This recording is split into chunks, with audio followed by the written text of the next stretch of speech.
Vice chancellor মহোদয়ের নেতৃত্বে আমরা একটা প্রতিনিধি শিক্ষকদের সাথে বাংলাদেশের 23টি ছাত্র সংগঠন আমরা একটা জরুরি মিটিং করেছিলাম। সেখানে আপনারা জানেন যে শিবিরের গুপ্ত রাজনীতি এবং শিবিরের অতীতে গণহত্যার সাথে সম্পৃক্ত থাকার কারণে সেখানে 5টি ছাত্র সংগঠন সেই মিটিং থেকে ওয়াকআউট করেছিল এবং যতগুলো ছাত্র সংগঠন তাদের বক্তব্য পেশ করেছিল প্রায় একটি ছাত্র সংগঠন ব্যতীত প্রায় সকলেই গুপ্ত রাজনীতি নিষিদ্ধের বিষয়ে তাদের সিদ্ধান্তটি ঢাকা বিশ্ববিদ্যালয়ের নিকট তারা পেশ করেছিল।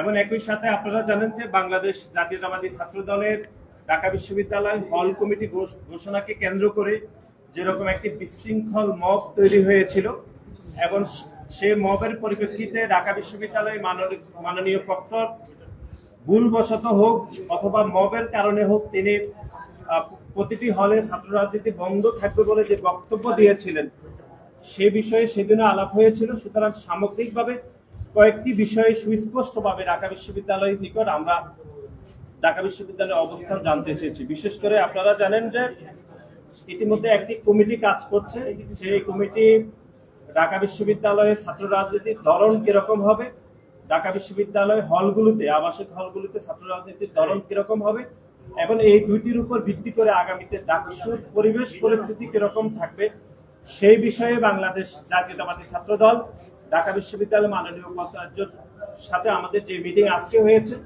সে বিষয়ে আমরা ওনার কাছে জানতে চেয়েছিলাম। এবং গত 3 দিন আগে যে মিটিং হয়েছিল বিশেষ করে একটি ছাত্র সংগঠন ছাত্র অধিকার পরিষদ ব্যতীত বাকি যে 22টি ছাত্র সংগঠন গুপ্ত রাজনীতি বন্ধ রাখা হবে ঢাকা বিশ্ববিদ্যালয়ে তাদের মতামত পেশ করেছেন সে বিষয়ে ঢাকা বিশ্ববিদ্যালয় সেদিন কোনো বক্তব্য দেয়নি। সুতরাং আজকে আমাদের বক্তব্য থেকে আমরা সে বিষয়ে সুস্পষ্ট ব্যাখ্যা জানতে চেয়েছি। এবং একই সাথে আপনারা জানেন ইতিমধ্যে ঢাকা বিশ্ববিদ্যালয়ের ছাত্র সংসদ নির্বাচনের যে তালিকা প্রকাশ করা হয়েছে ভোটার তালিকা, সেখানে আপনারা দেখেছেন আমরা গণমাধ্যমে দেখেছি প্রায় 150-এরও বেশি ছাত্রলীগের বিভিন্ন সন্ত্রাসীরা যারা ভোটার তালিকাতে অন্তর্ভুক্ত হয়েছে।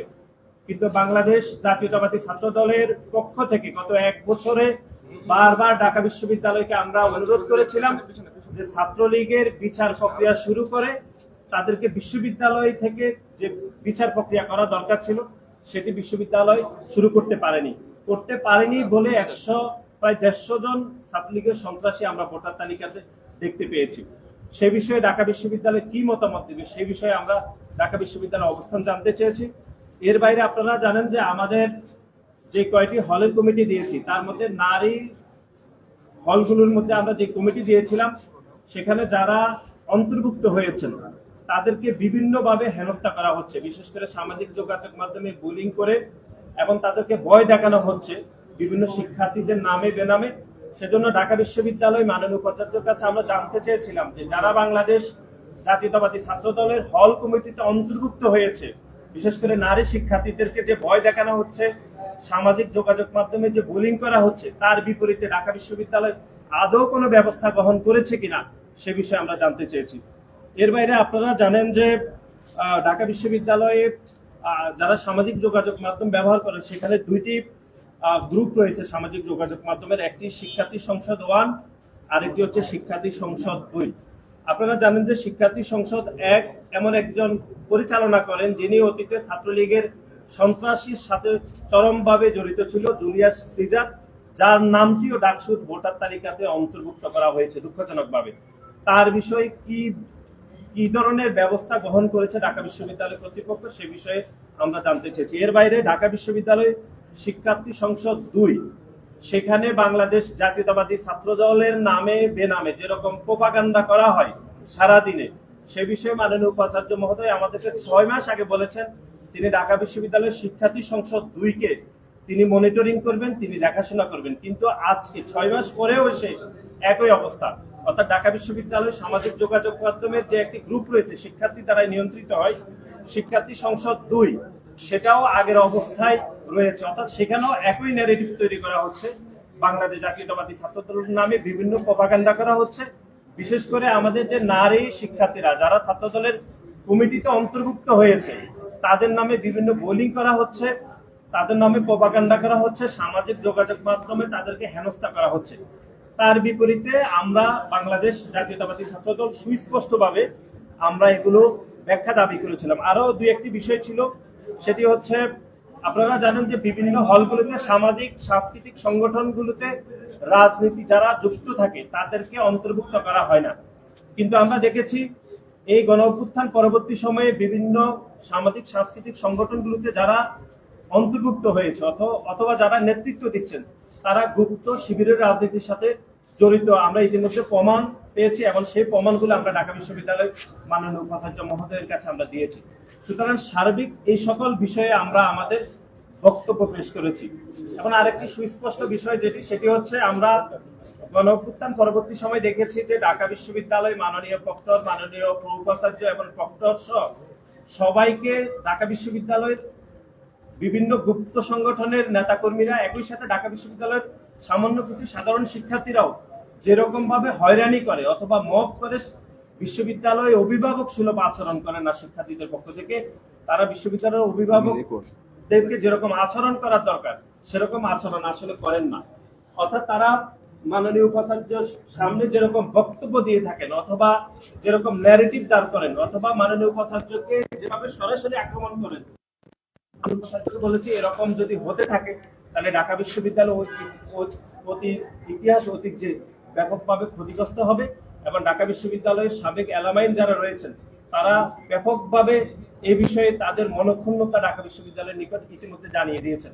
সুতরাং আমরা মনে করি ঢাকা বিশ্ববিদ্যালয়ের সাধারণ শিক্ষার্থী এবং বিশেষ করে গুপ্ত সংগঠনে যারা রয়েছেন তারা ঢাকা বিশ্ববিদ্যালয়ের মাননীয় উপাচার্যকে সহ ঢাকা বিশ্ববিদ্যালয়ে যারা আমাদের অভিভাবক রয়েছে তাদের প্রতি যেরকম বিমাতা সুলভ আচরণ করেন সে বিষয়ে আমরা বিশ্ববিদ্যালয়ের উপাচার্য বরাবর আমরা আমাদের মতামত দিয়েছি। সুতরাং সার্বিক বিষয়ে এখন কথা বলবেন বাংলাদেশ জাতীয়তাবাদী ছাত্রদল কেন্দ্রীয় সংসদের বিপ্লবী সভাপতি জনাব রাকিবুল ইসলাম রাকিব।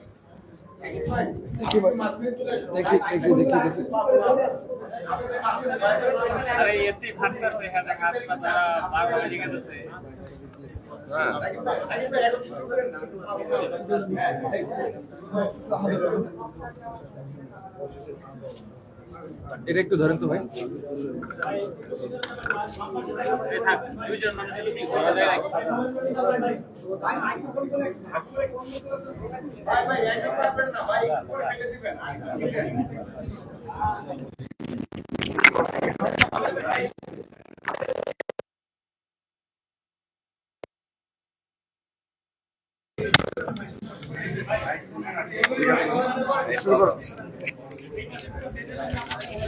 ঢাকা বিশ্ববিদ্যালয়ের সর্বশেষ যে ঢাকা বিশ্ববিদ্যালয় ক্যাম্পাস হল পর্যায়ে এবং শুরু করছি আবার শুরু করছি জোরে রাখি ভাই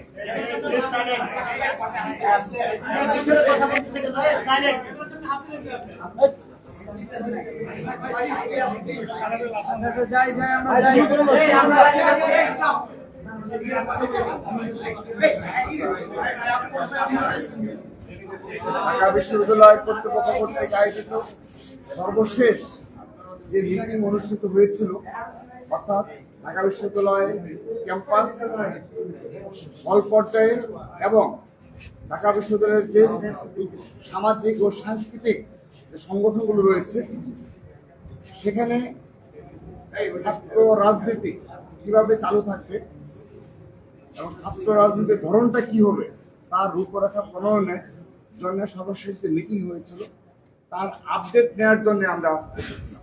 তো আমরা সময় নিয়েছি স্যারের কাছ থেকে, কারণ আমাদের ডাকসু নিয়ে উদ্যোগ রয়েছে, আমরা ডাকসু ছাত্রদল পজিটিভ মানসিকতা নিয়ে এগিয়ে যাচ্ছি এবং আমরা এত মবের শিকার হয়েছি এবং সোশ্যাল মিডিয়া ঢাকা বিশ্ববিদ্যালয়ের যে সমস্যাগুলো ক্রিয়েট হয়েছে এবং একটি গুপ্ত গোষ্ঠী যেভাবে প্রতিনিয়ত পরিবেশ সৃষ্টি করেছে, তারপর ছাত্রদল ডাকসু নির্বাচনে ইতিবাচকভাবে দ্রুততম সময় অংশগ্রহণ নিশ্চিত করা যায় আমরা সে বিষয়ে সচেতন রয়েছি। সেজন্য আমরা সর্বশেষ যে মিটিং হয়েছে যে রূপরেখা প্রণয়নের জন্য আমরা আজকে আমাদের সমাজে বিসি স্যার সহ সর্বোচ্চ ফোরামের সাথে মিটিং করে আমরা জানতে চেয়েছি যে সেই রূপরেখা প্রণয়নের কি অবস্থায় রয়েছে। তো তারা আমাদেরকে অবহিত করেছে যে তারা আজ একটা কমিটি ঘোষণা করছেন যে ছাত্র রাজনীতির ধরন প্রণয়নে, রূপরেখা প্রণয়নে একটা কমিটি ঘোষণা করবেন কিছুক্ষণের মাঝে। তারা আমাদের অবহিত করেছে এবং সেই কমিটি ঢাকা বিশ্ববিদ্যালয়ের ক্যাম্পাস, হল পর্যায়ে এবং সামাজিক ও সাংস্কৃতিক সংগঠনগুলোতে ছাত্র রাজনীতির ধরন কি হবে সেই রূপরেখা প্রণয়নে আমাদের ছাত্র সংগঠনের মাঝখান থেকে মাঝে 23টি সংগঠন থেকে ইতিমধ্যে মতামত নিয়েছেন। এখন তারা জেনারেল স্টুডেন্টদের কাছ থেকে মতামত নেবেন এবং আরো যারা অংশীদারিত্ব রয়েছে তাদের কাছে মতামত নিয়ে অতি দ্রুততম সময়ে এটি রূপরেখা প্রণয়ন করবেন বলে আমাদেরকে আশ্বস্ত করেছে। আমরা আশ্বস্ত হয়েছি। আমাদের এখানে যে মূল যে আজকে কিছু বিষয় রয়েছে যেগুলো ঢাকা বিশ্ববিদ্যালয়ের স্টুডেন্ট যারা তাদের জানা প্রয়োজন। আমাদের দীর্ঘ আলোচনায় আমাদের সম্মানিত ভিসি স্যার সহ আমাদের প্রভিসি স্যার, ডক্টর স্যার, কোষাধ্যক্ষ স্যার তারা সবাই এক বাক্যে স্বীকার করেছে এই ঢাকা বিশ্ববিদ্যালয়ের এই মব ক্রিয়েট থেকে শুরু করে সর্বশেষ যে বড় ধরনের প্রবলেমগুলো হচ্ছে তার পেছনে গুপ্ত রাজনীতি জড়িত। তারা এটি এক বাক্যে স্বীকার করেছে। শুধু তাই নয়, তারা এই গুপ্ত রাজনীতির সংজ্ঞাও নাকি নির্ধারণ করেছে। আমাদেরকে ভিসি স্যার নিজে 5টি ক্রাইটেরিয়া বলেছেন, আমি 3টি বলতে পেরেছেন, আর 2টো হয়তো তিনি ভুলে গেছেন। তো তার মধ্যে অন্যতম যে ধরনটা আসবে সেটি হলো যেটি আমরা ইতিমধ্যে জানতে পারলাম আজকে মিটিং এর মাধ্যমে, যে ঢাকা বিশ্ববিদ্যালয়ে আর কখনো কেউ কোনো ছাত্র সংগঠন যে তাদের যে প্রাথমিক সদস্যপদ পূরণ করে যে সদস্য থাকে তাদের সবাইকে ওপেন করে দিতে হবে যে আমার প্রাথমিক সদস্যপদ পূরণ করে এরা আমার সদস্য, আমার সংগঠনের, এটা ওপেন করতে হবে। তো এটি তারা আমাদেরকে জানিয়েছে। আমরা আশ্বস্ত হয়েছি, আমরা বিশ্বাস রাখছি যে তারা এখান থেকে সুস্থবা হবে না। যদিও আমাদের মাঝে মাঝে সন্দেহ উদ্বেগ হয়। আজকের মিটিংয়েও আমরা যেটা লক্ষ্য করেছি যে তারা গুপ্ত রাজনীতির কথা বলতে অনীহা এবং তারা এটা মানে তাদের মাঝে ভীতি কাজ করে। তো এটি নিয়েও খোলামেলা আলোচনা হয়েছে। তারা যেটি বলেছে আমরা তাদের মানে আমাদের প্রভিসি স্যার, ডক্টর স্যার তারা নিজে কিছু স্ক্রিনশট দেখিয়েছে। তারা যদি কখনো গুপ্ত রাজনীতি নিয়ে কথা বলে কিংবা এই আলোকে কিছু কাজ করতে যায় তাদের চরিত্র হরণ করা হয় এবং তাদের সামাজিক যোগাযোগ মাধ্যমে মানে অনলাইন ম্যাশিং করা হয় তাদের মানে আমাদের সম্মানিত শিক্ষক বিদ্যাদের নিয়ে। তারা তাদের সে আফসোসের কথা তো আমাদের বললো। আমরা তাদেরকে আশ্বস্ত করেছি আমরা সচেতন ছাত্র সংগঠন হিসাবে যেহেতু জুলাই আগস্ট গণ অভ্যুত্থানের যে চেতনা রয়েছে সেটি ধারণ করেই সকল ছাত্র সংগঠন ক্যাম্পাসে ছাত্র রাজনীতি করছে। তো সে কারণে তারা আমাদের আশ্বস্ত করেছে এই গুপ্ত রাজনীতি একটা বার রেখে তারা আগামীতে এই রূপরেখা প্রণয়ন করবে। তো সেজন্য আমরা আশ্বস্ত হয়েছি। আর দ্বিতীয়ত আমরা ডাকসু বিষয়ে স্পষ্টভাবে জানিয়েছি ছাত্রদল ডাকসু অবশ্যই ঘোষণা করবে। কিন্তু আমাদের যে দাবি ছিল এবং ছাত্র সমাজের যে দাবি এবং বিশেষ করে 5 আগস্টের গণ অভ্যুত্থান পরবর্তী যে প্রধান দাবি ছিল যে ছাত্র লীগের সন্ত্রাসীদের চিহ্নিত পূর্বক বিচারের আওতায় নিয়ে আসা। তো তারাও এটি তাদের যে মানে গাফিলতি রয়েছে সাররা স্বীকার করেছে এবং বলেছে যে ইতিমধ্যে শাহবাগ থানায় যে মামলা করা হয়েছে সেখানে আরো কিভাবে ইনক্লুড করা যায় সে বিষয়ে তারা কাজ করছে। যদিও ডাকসু প্রক্রিয়া শুরু হয়ে গিয়েছে কিন্তু তারা কাজ করছে। তো এটি তারা বলেছে যে এটি মানে তাদের গাফিলতি রয়েছে। তো আমরা আশা করছি যে আমরা 23টি ছাত্র সংগঠন যেভাবে একত্রিতভাবে ছাত্র লীগের চিহ্নিত সন্ত্রাসী অর্থাৎ বিশ্ববিদ্যালয় কমিটি, হল কমিটি, অনুষদ কমিটি এবং সেন্ট্রাল কমিটিতে সর্বশেষ যে কমিটিগুলো রয়েছে তাদের সবাইকে বিচার আওতায় নিয়ে আসতে হবে। পরবর্তীতে এখান থেকে যারা কেউ 5 আগস্টের পরবর্তী বাস্তবতায় কিংবা জুলাই আগস্ট গণ অভ্যুত্থানে তারা সমস্যায় ভূমিকা রেখেছে যদি কেউ থেকে থাকে প্রমাণ সাপেক্ষে তাদেরকে বাদ দেওয়া হবে। আর যদি কোনো সংগঠনের মাঝে গুপ্ত থেকে থাকে তাদেরকে বিচার আওতায় নিয়ে আসতে হবে। তারা আশ্বস্ত করেছে এই কমিটিগুলো সবগুলি তারা জমা দেবে। আমরা এখন তাদের কাজের প্রতিফলন দেখতে চাই এবং যেহেতু সময় নেই তারা হয়তো শনিবারে আমাদের আপডেট জানাবে যে গুপ্ত রাজনীতি নিষিদ্ধ, তারপরে হল পর্যায়ে ছাত্র রাজনীতি কেমন কিভাবে চলবে ধরনটা এবং এই ছাত্রলীগের সমস্ত কমিটি নিয়ে এই শাহবাগ থানায় যে মামলা করা হয়েছে সেই মামলা অন্তর্ভুক্তকরণ কিংবা নতুন কোনো মামলা তো তা হোক তারা যদি 1 বছর সময় পেয়েছে করে নি। এখন যেহেতু আমরা এই বিষয়ে সোচ্চার রয়েছি আশা করছি যে শনিবারের মধ্যেই তারা এই বিষয়ে আমাদের একটা দৃশ্যমানগতভাবে পদক্ষেপ গ্রহণ করবে। এটি আমাদের আজকে মূল বিষয় ছিল। আর আরেকটি বিষয় হলো যেটি ইতিমধ্যে আমাদের সাধারণ সম্পাদক বলেছেন আপনারা লক্ষ্য করে দেখবেন ঢাকা বিশ্ববিদ্যালয়ে টিএসসি ভিত্তিক এবং হল ভিত্তিক বিভিন্ন সামাজিক ও সাংস্কৃতিক সংগঠন রয়েছে। তো এখানে অধিকাংশ সংগঠনের গঠনতন্ত্রে লেখা রয়েছে যে কেউ যদি রাজনীতি ছাত্র সংগঠনের সাথে সম্পৃক্ত থাকে তাকে এখানে নেতৃত্বে নিয়ে আসা যাবে না, এরকম একটি কিন্তু অধিকাংশ সংগঠনের গঠনতন্ত্র রয়েছে। তো এখানে আমাদের শিক্ষক মহোদয়ের নিকট থেকে আমরা জানতে পারলাম, তারাও এটি স্বীকার করেছে আমাদের সাথে, যে এখানে সরাসরি বলি ইসলামী ছাত্র শিবির গুপ্ত রাজনীতি করে তাদের পরিচয় গোপন করে তারা ওইসব জায়গায় দখল করে নিচ্ছে। এটি সরাসরি একটা দখলদারিত্ব কায়েমের মতো। ছাত্রলীগ যেভাবে করেছে ছাত্র শিবির ঠিক সেভাবে দখলদারিত্ব কায়েম করছে। তো তারা বলেছে হ্যাঁ এই বিষয়টি তারা আইডেন্টিফাই করেছে, তারা এই বিষয়ে আমাদের সিদ্ধান্ত জানাবে, ওই যে রূপরেখা প্রণয়নে এই বিষয়ে অন্তর্ভুক্ত থাকবে বলে আমাদের আশ্বস্ত করেছে। এবং সর্বশেষ আরেকটি বিষয় বলে শেষ করছি, সেটি হলো আপনারা এর আগেও আমরা এ বিষয়ে আপনাদের জানিয়েছি, সেটি হলো ঢাকা বিশ্ববিদ্যালয়ের শিক্ষার্থী সংসদ গ্রুপ, যেখানে আমাদের দুটো ফেসবুক গ্রুপ রয়েছে যেগুলো জুলাই আগস্টে গণঅভ্যুত্থানে গুরুত্বপূর্ণ ভূমিকা পালন করেছে। আমরা সবাই এখানে সম্পৃক্ত ছিলাম। পরবর্তীতে এখানে যারা অ্যাডমিন রয়েছে তারা এটিকে একটা কুক্ষিগত করেছে এবং এখানে ঢাকা বিশ্ববিদ্যালয়ে মব ক্রিয়েট করার ক্ষেত্রে, নারীদের হেনস্থা করার ক্ষেত্রে, এবং এমনকি কোনো শিক্ষক যদি গণতান্ত্রিক ভাষায় কথা বলে তাদের এগেনস্টও কিভাবে এখানে মব ক্রিয়েট করা যায় সেই প্রক্রিয়া এখানে হয়ে থাকে। এবং এটি অবশ্যই ঢাকা বিশ্ববিদ্যালয় রিপ্রেজেন্ট করে না। এই ঢাকা বিশ্ব শিক্ষার্থী সংসদ গ্রুপে যে ধরনের বাজে ল্যাঙ্গুয়েজ ব্যবহার করা হয় এটি কখনো ঢাকা বিশ্ববিদ্যালয় রিপ্রেজেন্ট করে না। তো আমরা একটু সাধুবাদ জানিয়েছি আজকে আমাদের সম্মানিত বিসি স্যার সহ প্রক্টর স্যার সহ তাদেরকে। তারা নাকি আরো বেশ কিছুদিন আগেই এই যারা অ্যাডমিন রয়েছে তাদেরকে চিঠি ডেকেছে, চিঠি ইস্যু করে তাদেরকে ডেকেছে। তো আমরা তাদের জানতে চেয়েছিলাম যে চিঠি ইস্যু করে ডেকেছেন কিন্তু মিডিয়াতে কেন আসবো না। তো যাই হোক, এটাও তারা গোপনীয় ভাবে করেছে। তো এটি তাদের ঠিক হয়নি যে গোপন প্রক্রিয়া অনুসরণ করার জন্য। আজকে জানাচ্ছি তারা আমাদের অবহিত করেছে যে ঢাকা বিশ্ববিদ্যালয় শিক্ষার্থী সংসদ গ্রুপের যারা অ্যাডমিন রয়েছে তারা বিভিন্ন তাদের বিরুদ্ধে অনবরত অভিযোগ রয়েছে এবং সেই অভিযোগের সত্যতা বিসি স্যার স্বয়ং নিজে পেয়েছেন। তিনি গোয়েন্দা সংস্থার কাছ থেকে স্ক্রিনশট নিয়েছেন। তিনি আমাদের জানিয়েছেন তার তো এত সময় নেই যে সারাদিন, যদিও তিনি এই গ্রুপে আসছেন কিন্তু, তো তিনি বলেছেন যে আমার তো এত সময় নেই বাবা, আমরা স্ক্রিনশট নিয়েছি, আমার গোয়েন্দা সংস্থা কিছু দিয়েছে, আমি দেখেছি যে এগুলো অকথ্য, এগুলো কখন ঢাকা বিশ্ববিদ্যালয়ের সাথে যায় না, তার পারিবারিক স্ট্যাটাসের সাথে যায় না, সেই কারণে তিনি ডেকে নিয়ে এসে এই বিষয় করেছেন। আমরা বলেছি যে এই যে 1 বছর এই ধরনের গ্রাউন্ড তৈরি করা হলো রাষ্ট্র নির্বাচনের আগে, এই 1 বছর পরিকল্পনা মাফিক যাদের একটা সেন্টার রয়েছে এই সব কিছু তারা মব ক্রিয়েট করে যারা এই সোশ্যাল মিডিয়া গ্রুপগুলো পরিচালনা করছে, যারা গুপ্ত রাজনীতি করছে, সবাই মিলিতভাবে একটি সেন্টার রয়েছে যারা উদ্দেশ্য প্রণীতভাবে ষড়যন্ত্রমূলকভাবে এবার এই কার্যকলাপগুলো করেছে, অপরাজনীতি এবং অপসংস্কৃতি জন্ম দিয়েছে। সে কারণে এই দুটি গ্রুপের বিষয়ে তারা আইনানুগ ব্যবস্থা নিয়ে আমাদের আশ্বস্ত করেছে। ডক্টর স্যার বলেছে তিনি নাকি একটা জিডিও করেছেন, তো আমরা সত্যতা নিরূপণ করতে পারবো না, আপনার তার কাছে চাইতে পারেন।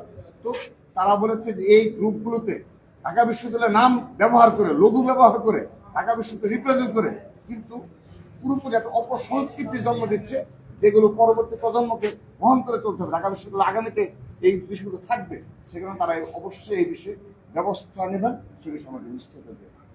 একটা প্রশ্ন, এটা হলো আপনারা হল কমিটিগুলো দিয়েছেন, আর এটা থেকে অনেকে আপনারা যেটা বলছেন যে আন্দোলনের মুখে ভিসি বলেছিলেন যে হল কমিটিতে রাজনীতি থাকবে না, আজকে আপনারা বলেছেন এই বিষয়ে আপনারা আলোচনা করেছেন, আসলে এই বিষয়ে হ্যাঁ, এই বিষয়ে আমাদের সম্মানিত এই বিষয়ে আমাদের মাননীয় উপাধ্যক্ষ মহোদয় সুস্পষ্টভাবে বলেছেন যে তিনি হল পর্যায়ে নিষিদ্ধের কথা বলেননি, তিনি ওই দিন একটা মবের সামনে তিনি বলেছেন নিয়ন্ত্রিত অবস্থায় তিনি বলেছেন যে হল পর্যায়ে রাজনীতিটা সেদিন যে মব ক্রিয়েট হয়েছিল তার বাসভবনের সামনে সবার সম্মতি সম্মানিত উপাধ্যক্ষ মহোদয় তিনি বলেছিলেন যে রাজনীতি নিয়ন্ত্রিত অবস্থায় থাকবে। তো তিনি আজকে বলেছেন যে এই বিষয়ে তিনি একটা কমিটি প্রণয়ন করছেন, কিছুক্ষণের মধ্যে পাবলিশ করবেন। সেই কমিটি ঢাকা বিশ্ববিদ্যালয়ের এই হল পর্যায়ে রাজনীতি, ছাত্র রাজনীতির ধরন কি হবে, রূপরেখা কি হবে, সেই রূপরেখা প্রণয়নে কমিটি গঠন করেছে এবং গুপ্ত রাজনীতি এই হল পর্যায়ে নিষিদ্ধ করা যায় সে বিষয়ে তিনি এই কমিটি কাজ করবে। এটা 1-2 দিনের মাঝে রিপোর্ট দেবে। অবশ্যই এটা তো স্যারাই বলেছে হল কমিটি থাকবে এবং কার্যকলাপ করবে, এটা স্যার আমাদের জানিয়েছে।